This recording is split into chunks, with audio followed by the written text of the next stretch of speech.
វាសួរពុកម៉ែបងប្អូនទាំងអស់គ្នាបងប្អូនអ្នកខ្លះដែលមានបញ្ហា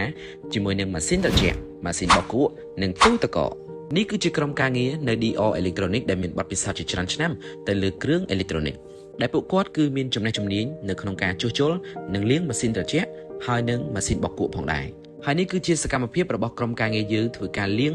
ម៉ាស៊ីនបោកខោអាវនៅក្នុងបូរីសុកសានគម្រោងទី7ទួលពងរហើយនៅក្នុងឱកាសនេះគឺនៅ DR Electronic យើងខ្ញុំក៏មានការ promotion ពិសេសជូនរាល់អតិថិជនទាំងអស់គឺការលាងម៉ាស៊ីនត្រជាក់មានតម្លៃត្រឹមតែ$8តែប៉ុណ្ណោះហើយក៏មានការថែមហ្គាសជូន20%ទៅលើម៉ាស៊ីនត្រជាក់របស់បងប្អូនថែមទៀតផងហើយយើងក៏មានលក់ម៉ាស៊ីនត្រជាក់ថ្មីៗគ្រប់ model ជាច្រើននៅមានការធានាចេញពីក្រុមហ៊ុនផ្ទាល់តែម្ដងដូច្នេះប្រសិនបើពុកម៉ែបងប្អូនទាំងអស់គ្នាមានបញ្ហាជាមួយនឹងការជួសជុលឬក៏លាងម៉ាស៊ីនត្រជាក់ទូទឹកកកឬក៏ម៉ាស៊ីនបោកគក់ឬក៏តម្រូវការចង់ទិញម៉ាស៊ីនត្រជាក់ថ្មីៗសូមអញ្ជើញមកដល់ទីតាំងដែលមានទីតាំងស្ថិតនៅក្នុងបូរីសុកសានគម្រោងទី7ទួលពងរឬក៏ទំនាក់ទំនងមកកាន់លេខទូរស័ព្ទដូចដែលបានដាក់បង្ហាញនៅក្នុងវីដេអូឬក៏នៅក្នុង caption ខាងលើសូមអរគុណសូមជម្រាបលា